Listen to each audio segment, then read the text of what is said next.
Le point presse sur le coronavirus débutera à 11 heures. Je le fais pour pouvoir très vite reprendre ma grand-mère dans les bras. Elle me manque beaucoup.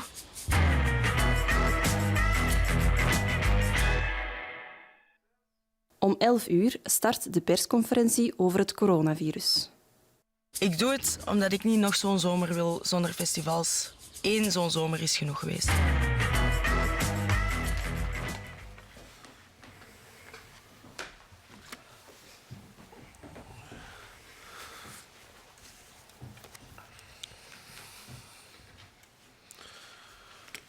Goedemorgen, welkom op deze persconferentie, waarin we jullie naar goede gewoonte zullen informeren over de stand van zaken van de pandemie in ons land.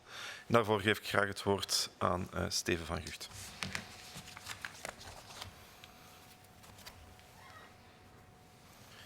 Goedemiddag iedereen, bonjour tout le monde. We gaan beginnen met de cijfers. De afgelopen week werden er gemiddeld 1476 nieuwe gevallen per dag vastgesteld in België. Dat is een verdere stijging van 48% in vergelijking met de week ervoor. De cijfers blijven in stijgende lijn, maar de toename is minder uitgesproken dan enkele dagen terug. De cijfers verdubbelen nu om de 12 dagen. Enkele dagen geleden was deze verdubbeling nog om de 7 tot 8 dagen. Door de toenames blijven we echter wel nog steeds hogere cijfers zien. Zo werden er op woensdag 16 september en maandag 21 september telkens bijna 2000 nieuwe gevallen vastgesteld op 1 dag. Net als in de voorgaande dagen zien we nog steeds toenames bij alle leeftijdsgroepen. Maar het zwaartepunt blijft weliswaar bij de jongeren liggen. Zo is in de afgelopen week de helft van de besmettingen vastgesteld bij mensen jonger dan 33 jaar. We willen dan ook vragen aan de jongeren en onze kotstudenten om extra voorzichtig te zijn bij zwakkere personen.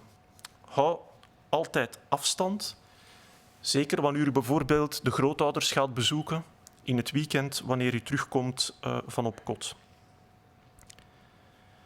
De toename bij tieners die we de voorbije dagen zagen, lijkt momenteel echter wat minder uitgesproken te zijn. Bij de 70-plussers daarentegen zien we nog steeds quasi een verdubbeling van de cijfers, wat toch bijzonder zorgwekkend is. We zien toenames in bijna alle provincies, met uitzondering van Limburg. In Limburg is er momenteel zelfs een lichte daling van de weekgemiddelde. In de overige provincies zien we stijgingen gaande van 14% in West-Vlaanderen tot 108% in Waals-Brabant. Het hoogste aantal nieuwe gevallen blijven we zien in het Brussels hoofdstedelijk gewest, met 316 nieuw vastgestelde gevallen in de voorbije 7 dagen. En dat is een verdere toename van 49%. Ook de positiviteitsratio, het percentage positieve testen, blijft bijzonder hoog in Brussel. De afgelopen week was dat meer dan 9% van alle uitgevoerde testen. Dat is dubbel zo hoog dan het Belgische gemiddelde. In de provincie Antwerpen zien we nog altijd het tweede hoogste aantal nieuwe gevallen, namelijk 267 per dag in de afgelopen week. En dat is ook een toename van 48%.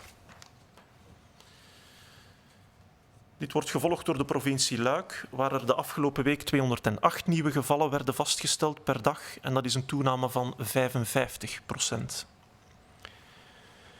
De ziekenhuisopnames stijgen ondertussen ook verder door, tot 62 nieuwe opnames per dag in de voorbije 7 dagen. Dat is een toename van 60% in vergelijking met de week ervoor, toen er gemiddeld nog 39 opnames per dag waren. De ziekenhuisopnames stijgen dus iets sneller dan het aantal besmettingen. Gisteren werden er 84 mensen opgenomen met COVID in onze ziekenhuizen. Dat is een cijfer dat we sinds begin mei niet meer gezien hebben. Een derde van deze nieuwe opnames vindt nog altijd plaats in het Brussels hoofdstedelijk gewest, gevolgd door Oost-Vlaanderen, Luik en Antwerpen. Sinds een aantal dagen zien we ook een lichte toename in het aantal overlijdens. De afgelopen week waren er 25 COVID-overlijdens, of 3,6 per dag. En ter week ervoor waren dat er 19, of 2,7 per dag. De meeste van deze overlijdens vinden plaats in Vlaanderen. Tot zover de cijfers.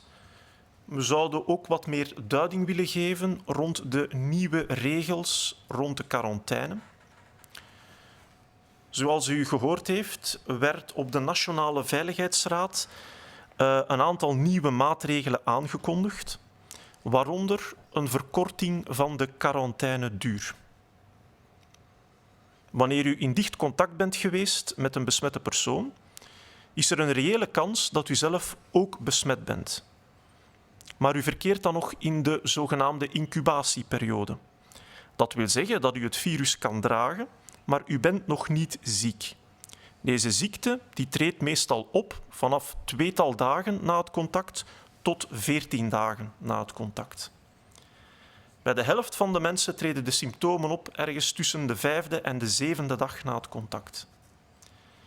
Het op voorhand isoleren van contactpersonen is een van de belangrijkste maatregelen om de overdracht van het virus te stoppen. Vanaf 1 oktober wordt de quarantaineduur aangepast van 14 dagen naar 7 dagen. Dit is ook reeds het geval in andere landen zoals Frankrijk en Luxemburg. Het is de bedoeling om de belasting van de quarantaine hierdoor te verminderen. We willen ook nog even wijzen op het feit dat er een verschil is tussen quarantaine en isolatie. Isolatie, dat is voor een bevestigde patiënt, iemand met symptomen. Terwijl quarantaine gebruikt wordt voor personen die een hoog risicocontact hebben. Ze hebben nog geen symptomen, maar ze zijn mogelijk besmet. Indien u symptomen van COVID vertoont, moet u 1. onmiddellijk thuis blijven, 2. uw huisarts contacteren en dan kan de huisarts beslissen of u al dan niet moet getest worden.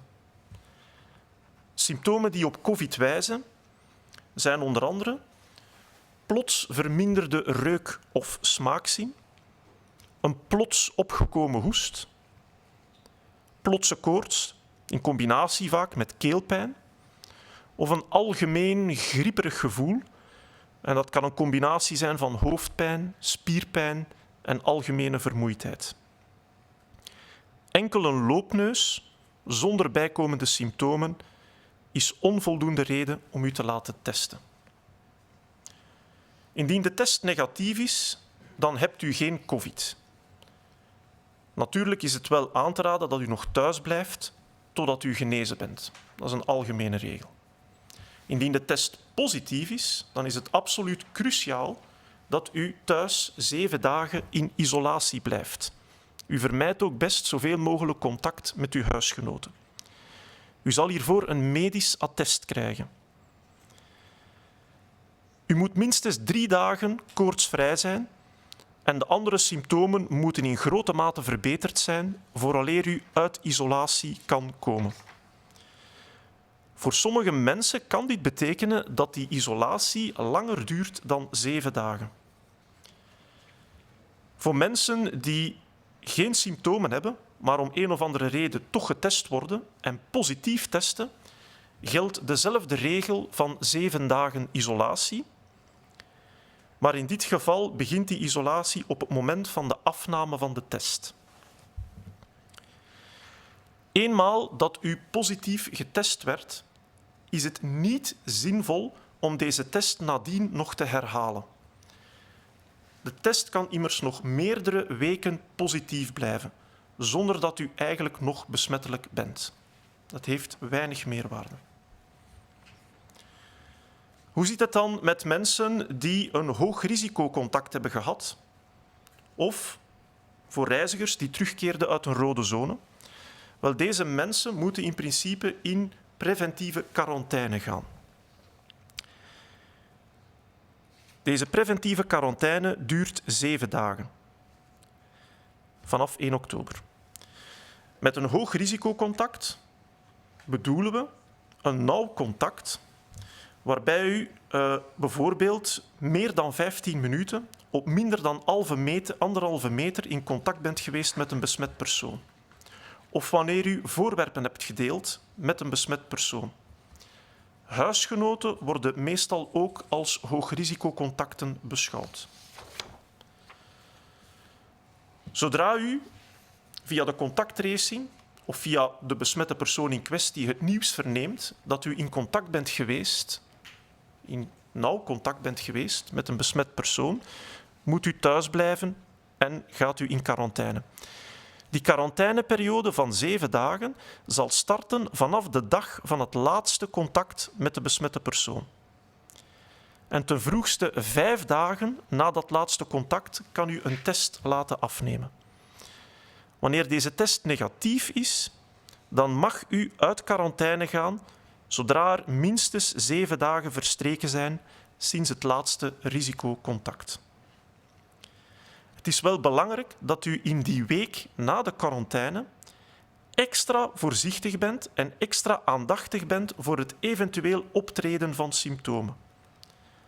Hou in deze periode, in deze week na de quarantaine, ten alle tijde afstand, zeker van kwetsbare personen. Draag zoveel mogelijk een masker en vermijd bezoek bij oudere of kwetsbare personen.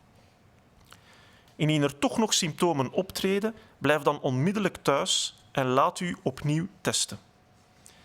Er is immers nog altijd een kans dat de ziekte toch nog kan uitbreken in die periode van 7 tot 14 dagen na het contact. Indien deze test positief is, dan wordt uw quarantaine met 7 dagen verlengd. Deze procedure geldt voor personen die zelf in contact zijn geweest met een besmette persoon. Het is dus niet omdat u een huisgenoot hebt die in quarantaine is geplaatst, dat u zelf automatisch ook mee in quarantaine moet. Dezelfde procedure geldt in principe voor reizigers uit rode zones. Die moeten ook 7 dagen in quarantaine met een test op dag 5. En deze quarantaine begint vanaf de dag dat u de rode zone verlaten hebt. Er is geen quarantaine of test nodig wanneer uit een zelfbeoordelingstest blijkt dat u geen risico's genomen hebt wanneer u zich in deze rode zone bevond. Wanneer u in een rode zone bijvoorbeeld op uw eentje of met 2 natuurwandelingen hebt gedaan, dan is het risico zeer klein. Dan kan de quarantaine kwijtgescholden worden. Reizigers uit oranje zones moeten niet langer getest worden en moeten ook niet langer in quarantaine gaan. Betekent een kortere quarantaine dan een hoger risico? Wel, vanuit wetenschappelijk oogpunt weten we dat bij een quarantaine van 14 dagen we 96% van de besmette personen kunnen identificeren. Dat is in principe nog altijd de quarantaineduur die aangeraden wordt door internationale organisaties zoals de Wereldgezondheidsorganisatie en het Europese CDC. Bij een quarantaine van 10 dagen bedraagt dit 90% van de besmette personen die kunnen geïdentificeerd worden. En bij een quarantaine van 7 dagen moeten we rekenen dat 50% van de mensen de ziekte nog moeten ontwikkelen. Het is daarom dat die test op het einde van de quarantaine absoluut cruciaal is. Als die test negatief is, dan kunnen we het risico sterk verminderen dat de persoon in kwestie toch nog symptomen gaat ontwikkelen in die tweede week na de blootstelling.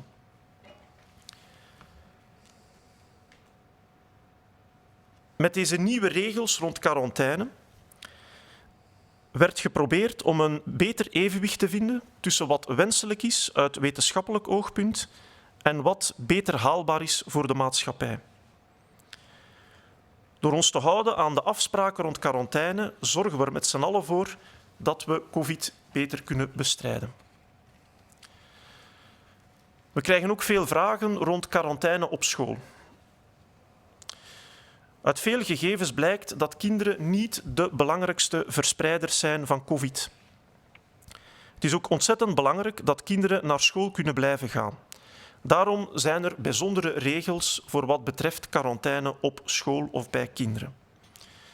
Voor kinderen onder de 6 jaar is het zo dat luchtweginfecties meestal onschuldig zijn.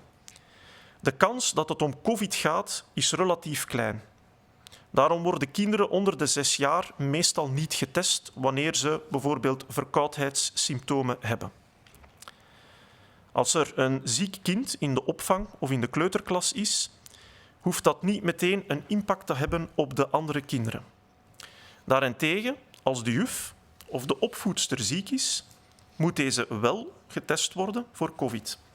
Als de test positief is, dan worden alle kinderen uit de klas beschouwd als hoogrisicocontacten en moeten alle kinderen uit de klas in principe in quarantaine geplaatst worden. Wanneer een kind in het lager onderwijs positief test, dan worden de andere kinderen in de klas in principe beschouwd als laag risicocontact. Ze hoeven dus niet in quarantaine te gaan.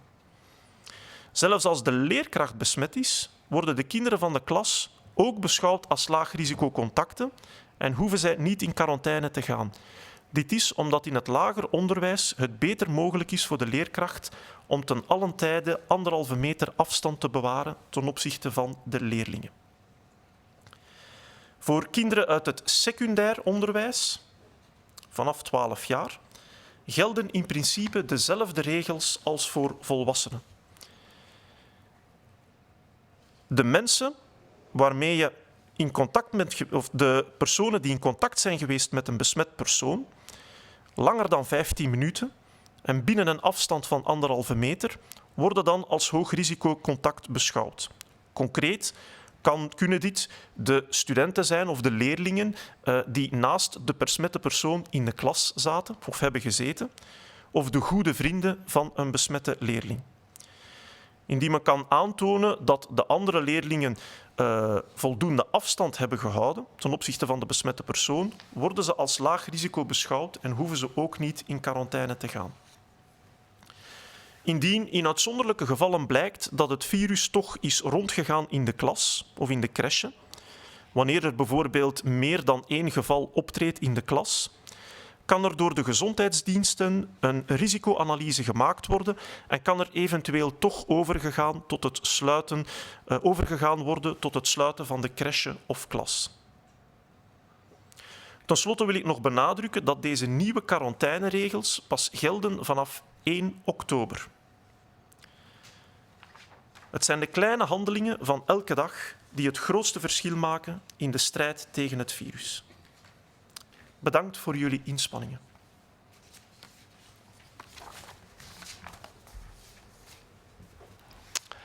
Goedendag iedereen, bonjour à toutes, bonjour à tous.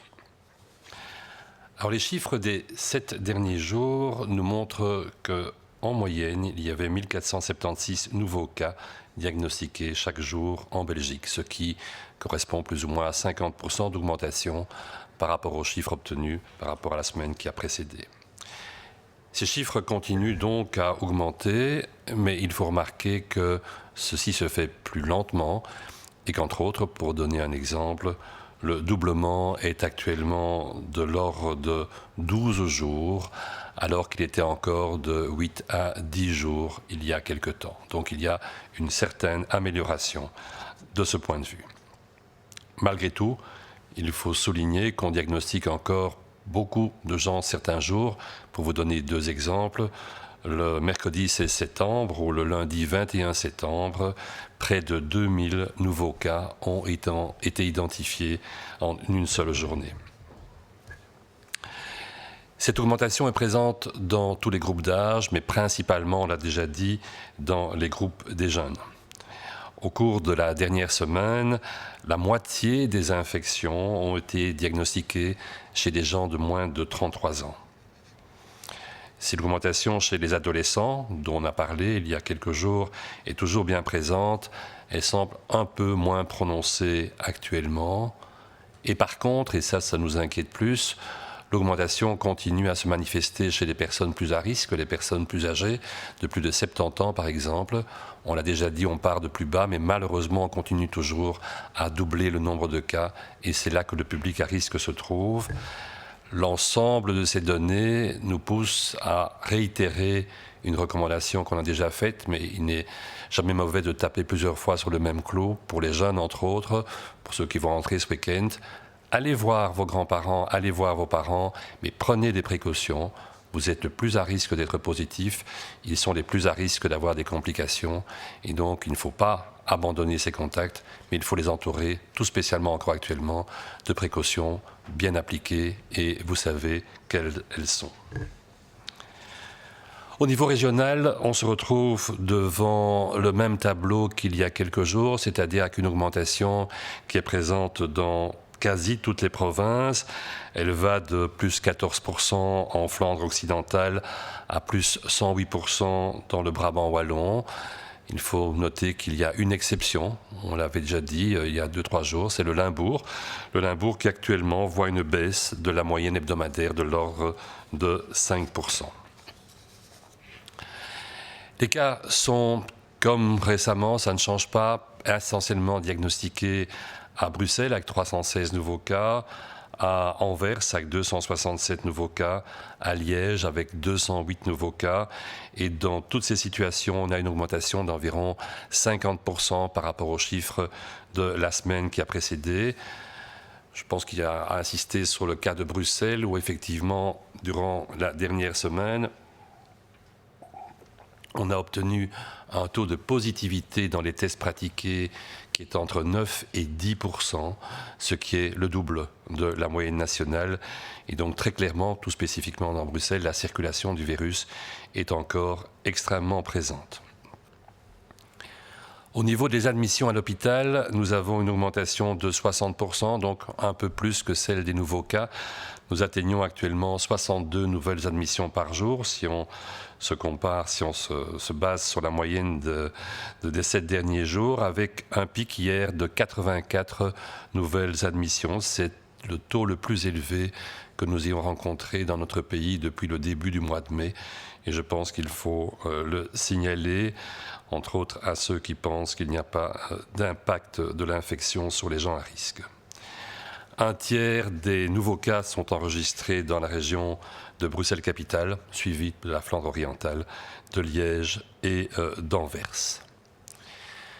Au niveau des décès, nous avons toujours à déplorer quelques décès par jour. Il y a une légère augmentation du nombre de décès.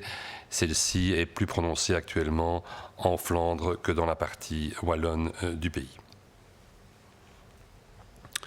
Alors au niveau du message, je pense que vous avez tous remarqué que dans les mesures qui ont été prises lors du dernier Conseil national de sécurité, une d'entre elles est la modification de la période de quarantaine.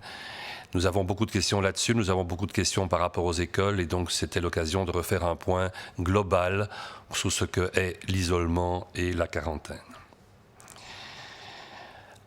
Dans toutes les maladies infectieuses, le fait, si on est infecté, de ne pas entrer en contact avec d'autres personnes est un élément fondamental de la lutte contre la propagation de la maladie en question. Et donc c'est un point, je pense, qu'il faut bien comprendre pour l'appliquer de manière adéquate. À partir du 1er octobre, donc dans une huitaine de jours, la période de quarantaine sera adaptée et elle passera de 14 à 7 jours. En ce, on s'aligne sur ce que la France et le Luxembourg ont déjà fait, sur une tendance d'ailleurs qui pointe le jour dans différents autres pays en Europe, permettant ainsi potentiellement de diminuer l'impact tant social que économique d'ailleurs de la quarantaine dans la communauté. On va commencer par définir ce qui est l'isolement. Alors, l'isolement, c'est quelque chose qui s'applique lorsqu'on a des symptômes. Et lorsqu'on a des symptômes, la règle doit être dans tous nos esprits actuellement que symptômes égale, on se met sur le côté, on s'isole et on contacte son médecin traitant. C'est lui qui est le filtre indispensable pour savoir si vos symptômes peuvent correspondre à ceux du Covid et donc pour vous faire passer le plus rapidement possible à ce moment-là un test. Ces symptômes peuvent survenir éventuellement quelques jours après que vous ayez fait un test négatif pour une raison quelconque, un potentiel départ vers un pays qui l'exige à l'étranger par exemple. Les symptômes sont cardinaux et ils doivent dépasser cette notion de test négatif récent. Le symptôme doit vous faire vous isoler, contacter votre médecin et réaliser éventuellement donc un nouveau test si nécessaire. Quels sont ces symptômes qui doivent attirer votre attention? Répétons-les encore. Il ne s'agit pas de simplement un nez qui coule. Le nez qui coule, chez l'enfant ou chez l'adulte, n'est pas un symptôme suffisamment sensible pour qu'on puisse l'attribuer au Covid. Il va s'agir, par exemple, et ça c'est relativement spécifique, donc vraiment typique de la maladie, un trouble du goût ou de l'odorat, ou alors des choses moins typiques qui ressemblent à d'autres maladies infectieuses virales, comme l'apparition brutale d'une température, avec éventuellement de la toux d'apparition brutale sans température, avec par exemple des maux de tête ou une sensation de malaise et de fatigue, ou alors le réel syndrome grippal que nous connaissons tous, avec de la fièvre, du chaud, du froid, du mal partout, envie de se mettre au lit. Tous ces symptômes doivent vous faire contacter votre médecin pour qu'un test puisse éventuellement, le plus rapidement possible, être effectué. Dans ce contexte donc d'isolement que vous avez à ce moment-là, si le test qui est pratiqué est négatif, vous pouvez sortir de votre isolement. En tout cas, par rapport au Covid. Vous n'avez pas de Covid. Vous pouvez avoir une autre maladie infectieuse et donc vous retournerez en contact avec les gens dès que vous ne risquez pas de leur transmettre éventuellement d'autres viroses, mais il n'y a plus d'isolement lié au Covid. Si le test est positif, vous allez rester en isolement pendant 7 jours et vous serez d'ailleurs couvert par un certificat médical. Pour reprendre une activité sociale, culturelle ou au point de vue du travail, il faut que vous n'ayez plus de température depuis au moins 3 jours et que les symptômes majeurs que vous avez présentés se soient clairement amendés, que vous alliez mieux sur le plan général, sans être peut-être encore tout à fait en parfaite condition. C'est vraiment nécessaire, ce qui fait que certaines personnes devront rester plus que les 7 jours prédéterminées parce qu'elles ont encore de la fièvre, par exemple, ou qu'elles sont encore assez malades au bout de 5, 6, 7 jours. Pour les personnes chez qui un test est fait mais qui n'ont pas de symptômes, c'est la même règle de 7 jours d'isolement qui va prévaloir. Et ces 7 jours, c'est à partir du moment où vous avez fait votre test. Lorsqu'un test est positif, on sait maintenant très clairement qu'il peut rester positif pendant très longtemps, des semaines ou même des mois. Il ne signifie pas que vous ayez du virus vivant qui va contaminer d'autres personnes dans votre nez ou vos poumons. Il signifie simplement que vous éliminez encore pendant très longtemps des déchets de virus. Et donc, s'il vous plaît, n'allez pas refaire d'autres tests, ça n'a pas de signification. D'autres tests ne seraient refaits éventuellement que dans les circonstances où de nouveaux symptômes viennent à apparaître. Et là, j'insiste à nouveau, votre médecin est extrêmement important pour vous guider dans la démarche. À côté de cet isolement qui est lié à l'apparition de symptômes, on se trouve devant des situations de prévention dans lesquelles on parle alors de quarantaine. C'est la situation que j'ai vécue moi-même au mois de juillet. La quarantaine est là si on est entré en contact à haut risque avec quelqu'un qui est positif ou si on a voyagé dans les fameuses zones rouges. Alors, toute personne qui est entrée en contact étroit, et on va le répéter, le contact étroit, c'est plus de 15 minutes à moins d'1,50 m de quelqu'un qui est positif. Il va être considéré comme étant à risque élevé. Et dès qu'on se trouve dans cette situation, c'est-à-dire dès qu'on apprend que la personne est devenue positive par la personne elle-même ou par le centre de suivi qui vous téléphone, on se met en quarantaine.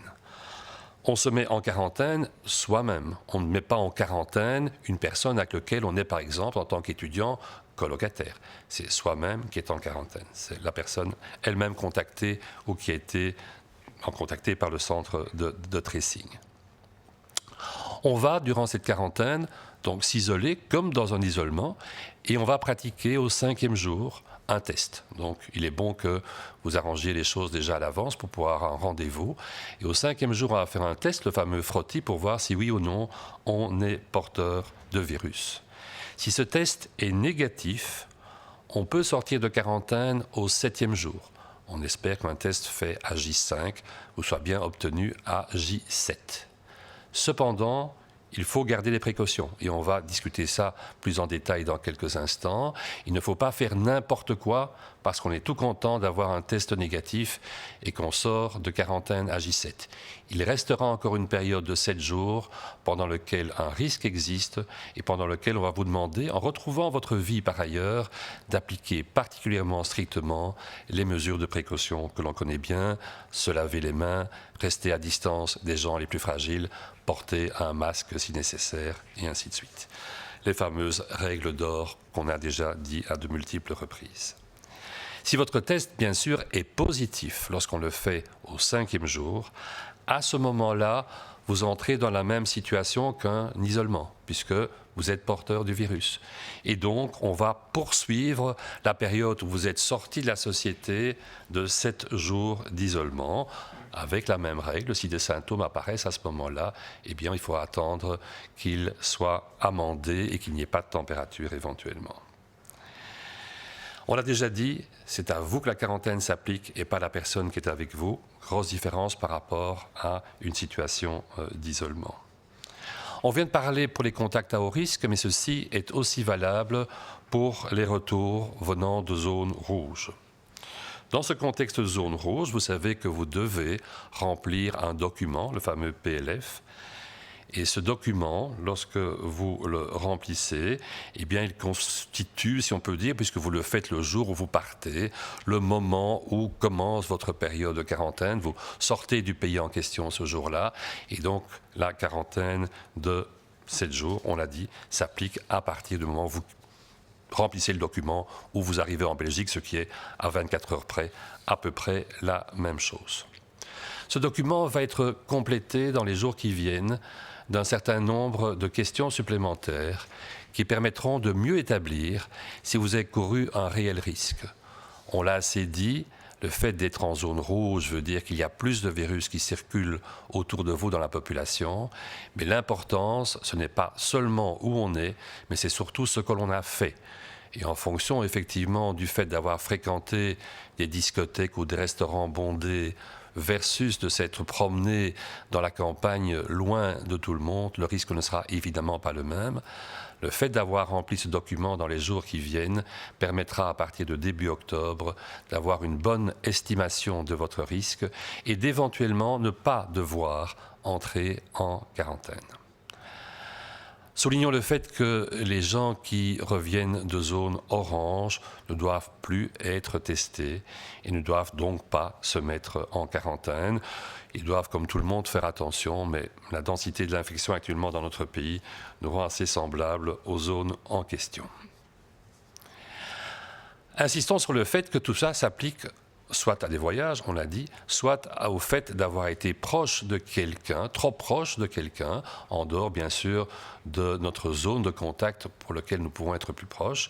Et donc si on reste plus loin des gens dans la vie de tous les jours, si on prend les mesures de précaution, on n'est plus qu'un contact à faible risque par rapport à quelqu'un qui se révélerait être positif.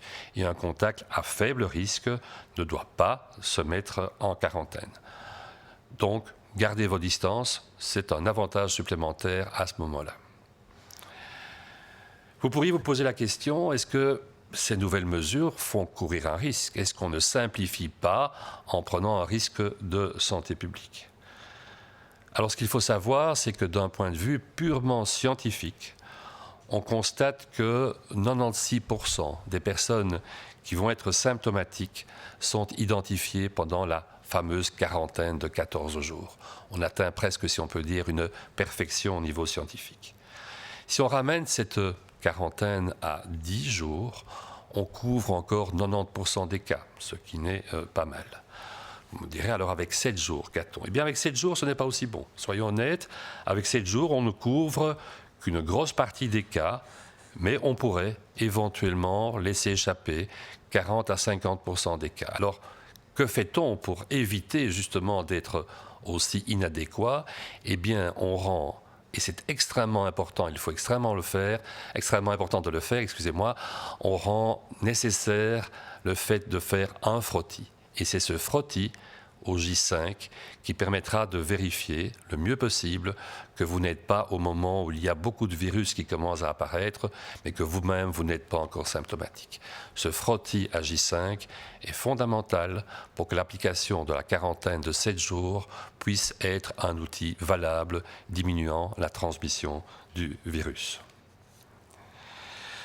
Cependant, même avec ce frottis, on ne sera peut-être pas aux 96% des 14 jours.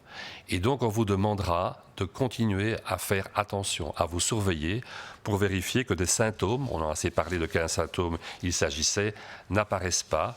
Et au moindre de ces symptômes, d'avertir votre médecin traitant pour rentrer alors éventuellement dans le cycle qu'on a décrit des personnes qui pourraient être infectées. Vous pouvez retourner au travail, vous pourrez retourner à l'école sans problème, mais s'il vous plaît, surveillez-vous spécialement bien pendant les 7 jours qui suivent et appliquez strictement les mesures de limitation de risque qu'on a déjà détaillées.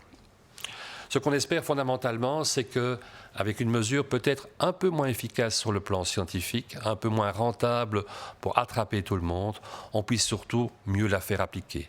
Que les gens ne se disent pas que c'est trop long et que quand c'est trop long, on ne le fait pas. C'est l'applicabilité des mesures qui est fondamentale plus que la décision. Et donc, ce faisant, on espère avoir un juste milieu entre le point de vue scientifique et ce qui est faisable au point de vue humain. Après avoir discuté ainsi de tout ce qui est quarantaine et isolement dans un contact à risque ou dans un retour de zone rouge, on a aussi donc beaucoup de questions pour ce qui se passe dans les écoles et donc la quarantaine dans les écoles. Vous le savez, on l'a déjà dit, les enfants globalement, tout spécialement les petits-enfants, ne sont pas ceux qui sont le moteur de la transmission du Covid dans notre société. Il est aussi extrêmement important que les enfants puissent être scolarisés, c'est fondamental pour leur développement. Et donc, dans ce contexte, des règles particulières ont été établies à la rentrée scolaire. Que peut-on dire? Les petits-enfants, avant l'école primaire, sont très souvent l'objet en hiver de petites infections virales. Ils ont le nez qui coule, ils ont des petits bobos de santé dont il est peu probable que le Covid soit le facteur déclenchant. Mais de multiples autres virus commencent déjà et vont circuler de plus en plus à partir de fin septembre, début octobre. Ces petits-enfants légèrement malades, dans un groupe, entre autres en gardiennat par exemple, n'ont pas d'impact significatif sur les autres enfants. Par contre, il faut insister sur le fait que les adultes qui sont présents dans ces structures, donc de tout ce qui est avant l'école primaire, et qui, eux, ne sont pas porteurs de masques par définition dans ce contexte spécifique, sont à risque potentiel et que s'ils présentent des symptômes, ils doivent se faire tester. C'est tout à fait important. Si leur test est positif, à ce moment-là, ils n'avaient pas de masque, ce qui est logique dans le contact avec ces petits-enfants. Les enfants dont ils sont occupés, eux-mêmes et les autres adultes éventuels qui étaient présents dans la même structure, en même temps qu'eux, dans la même classe, si on peut dire, sont à haut risque et doivent être mis en quarantaine. On fait une étape ultérieure, on monte à l'école primaire. Et au niveau de l'école primaire, il faut insister sur le fait que si un enfant est testé positif, il a des symptômes par exemple, tous les autres enfants de la classe et l'enseignant sont considérés seulement comme étant à faible risque, non pas à haut risque, mais à faible risque. Et c'est d'ailleurs le cas également aussi si l'enseignant est déclaré infecté par un frottis. Effectivement, l'enseignant, à partir de l'école primaire, doit porter un masque et a donc ainsi très nettement limité son risque de transmission par rapport au risque de la classe. Il n'y a pas de quarantaine à appliquer à ce type de classe primaire. On change totalement d'optique à partir du moment où on passe au niveau du secondaire. Au niveau du secondaire, on sait que le risque de transmission par les enfants du secondaire, et d'autant plus qu'on évolue vers les grands du secondaire, est totalement identique au risque qu'on peut avoir chez l'adulte. Et donc ce sont les mêmes règles qui s'appliquent qu'à une population adulte au niveau du secondaire. Si on a quelqu'un de positif, eh bien les gens qui sont proches par rapport à un banc, proches parce qu'un ami proche avec lequel on discute sans arrêt à la cour de récréation, eh bien on aura effectivement la nécessité d'avoir là, de déclarer des contacts à haut risque et d'appliquer à ces contacts à haut risque les mêmes mesures que l'on a signalées pour la société en général en dehors de l'école. Exceptionnellement, dans certaines structures, lorsque le virus circule beaucoup, qu'il y a beaucoup de contacts dans la même bulle scolaire, si on peut dire, il peut être nécessaire pour la médecine scolaire, entre autres, pour les pouvoirs locaux, d'analyser la situation et dans des contextes particuliers de ce type-là, mais qui doivent rester une minorité des cas, on peut avoir effectivement la nécessité de fermer une classe et extrêmement rarement de fermer une structure complète. Je pense qu'il faut réinsister sur le fait qu'actuellement, on n'a pas de méthode révolutionnaire à vous proposer. On a simplement l'intime conviction que ce sont les petits gestes que nous pouvons tous poser de la vie quotidienne quant aux précautions que l'on prend pour nous et pour les autres qui feront la différence. Et donc, on voudrait pousser à vraiment les respecter. Merci beaucoup et bon week-end.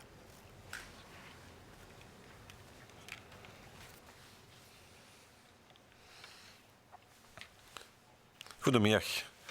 De Nationale Veiligheidsraad heeft op basis van de huidige situatie de maatregelen bijgesteld. Iedereen heeft zijn mening over de genomen beslissingen. Dat is ook meer dan normaal. Er zijn niet enkel 11 miljoen redenen om de 6 gouden regels vol te houden. In een democratische samenleving zijn er ook 11 miljoen meningen. Maar één ding is duidelijk. Er is maar één virus. Een virus dat ons allemaal kan treffen en waar we allemaal genoeg van hebben.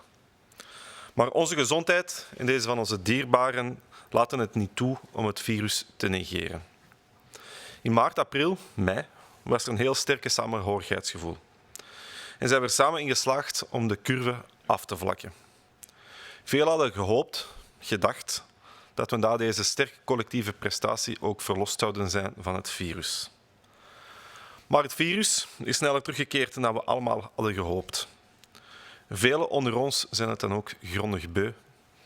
En geloof me, wij ook. Wat we echter niet uit het oog mogen verliezen, is waarom we dit allemaal doen. Het gaat hier om de gezondheid van ons allemaal. Het is misschien nog te vroeg om nu al te denken aan de eindejaarsperiode.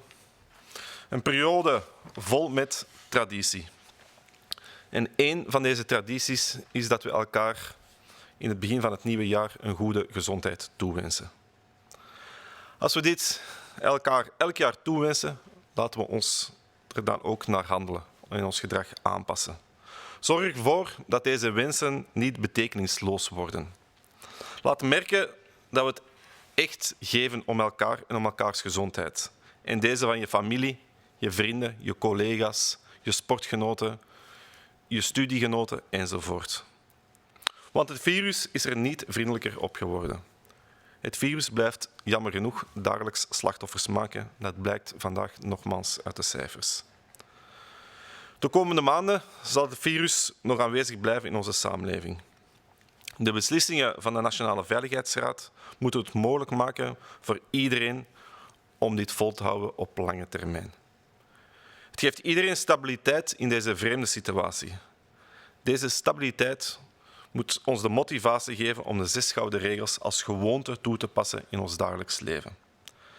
Deze 6 gouden regels zijn eenvoudig, maar hebben de afgelopen maanden bewezen dat ze een effectieve dam kunnen opwerpen tegen het virus. Ja, we rekenen op de verantwoordelijkheid van iedereen van u. En we hebben daar ook vertrouwen in. We zijn er immers samen in geslaagd om het virus onder controle te krijgen en dat zal ons nu ook lukken. Het gaat tenslotte om de gezondheid van ons allemaal. En dat is toch het allerbelangrijkste in het leven. We wensen jullie een fijn, maar vooral een gezond weekend toe. Dank u wel.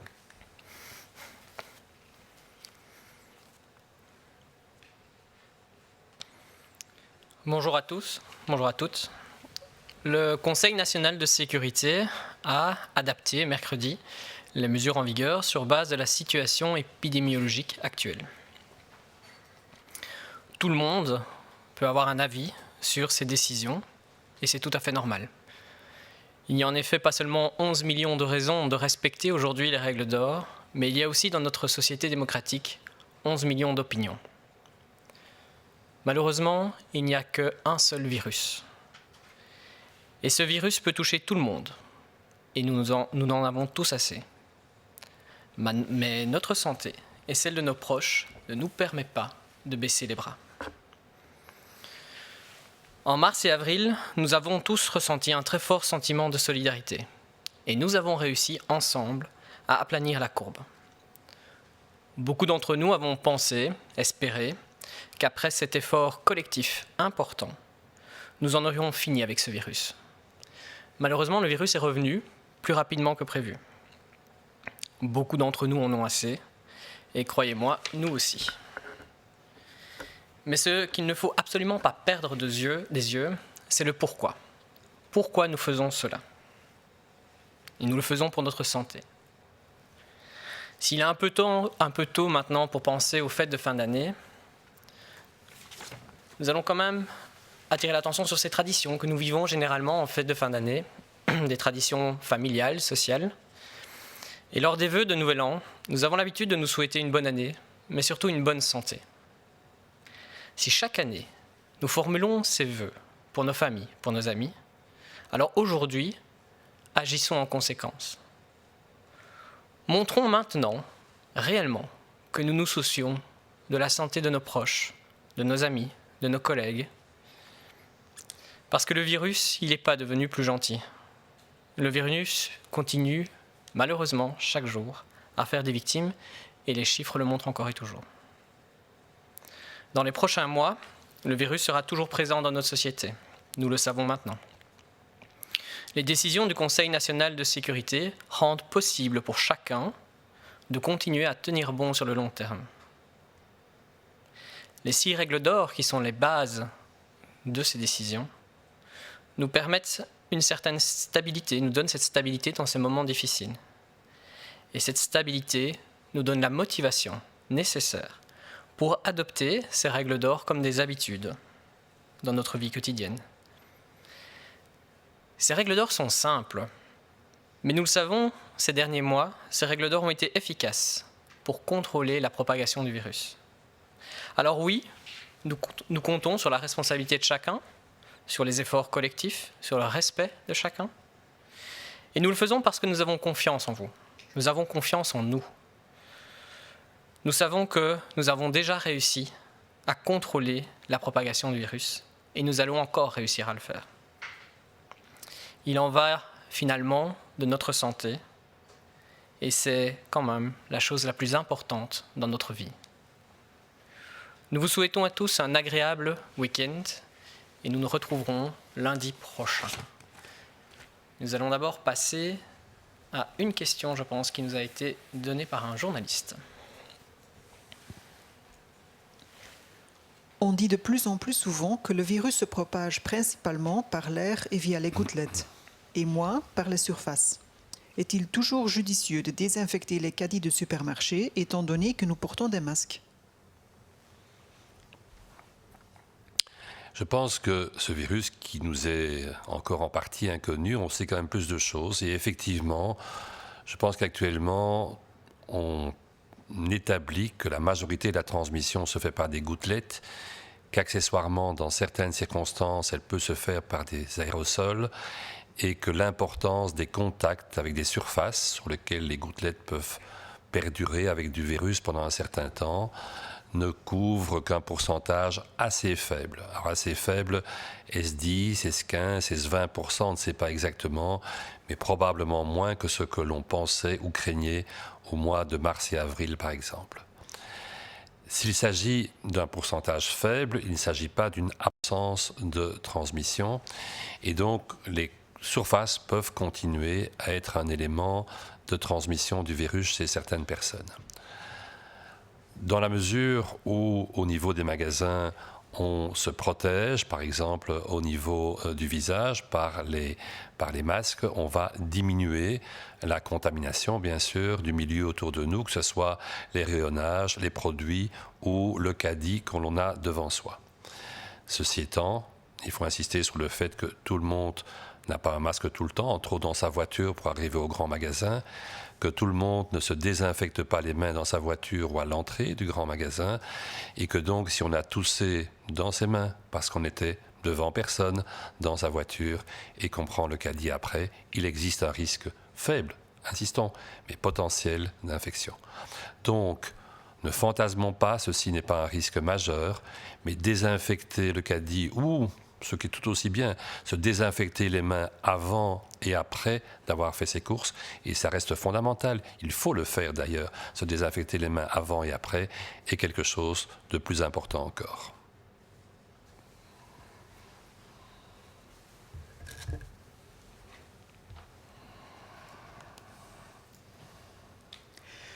Er wordt meer en meer gezegd dat het virus zich voornamelijk via lucht en druppeltjes verspreidt en niet zozeer via oppervlaktes. Heeft het dan nog zin om winkelkarren te ontsmetten als we toch mondmaskers dragen? Ja, dat is een goede vraag. We kennen ondertussen inderdaad meer en meer over de manier waarop het virus verspreidt. En één ding is heel duidelijk, dat de belangrijkste manier gaat nog altijd om het dicht en het direct contact tussen personen. Waarbij we elkaar besmetten via die fameuze druppels die we produceren, die we uitstoten bij het praten, roepen, zingen. Mogelijk kan het ook verspreiden via fijnere druppeltjes, de zogenaamde aerosolen, die wat langer in de lucht kunnen zweven, die wat grotere afstand kunnen afleggen. En vooral dan in kleine, afgesloten omgeving waar we met veel mensen verblijven en met slechte ventilatie. Contact met besmette oppervlakten, daarvan dachten we in het begin dat het een zeer belangrijke manier van transmissie zou zijn. Blijkt achteraf uit een aantal studies dat dat misschien minder belangrijk is dan initieel gedacht. Maar we moeten natuurlijk heel goed opletten, want dat kan ook zijn omdat we simpelweg ook veel meer opletten dat we onszelf niet besmetten door met onze handen aan besmette oppervlakte te komen. We reinigen veel meer klinken, leuningen, knoppen. We ontsmetten onze handen ook heel vaak, dus dat kan een impact hebben op die cijfers. Ik denk dat het nog altijd zeer nuttig is om oppervlakten zoals de handvaten van winkelkarretjes of klinken regelmatig te ontsmetten en ook onze handen regelmatig te wassen. We mogen zeker niet vergeten dat wanneer je virus met de handen aanbrengt op het oog of aan de neus of aan de mond, dat een zeer efficiënte manier is om het virus te laten binnentreden. Niet alleen de neus en de mond, maar denk ook aan de ogen. Dat is waarschijnlijk een belangrijke intredepoort. Dus ik zou daar zeker geen andere aanbevelingen over doen. Ik denk dat het belangrijk is om oppervlakten die vaak aangeraakt worden te blijven ontsmetten en ook heel goed te denken aan onze handhygiëne.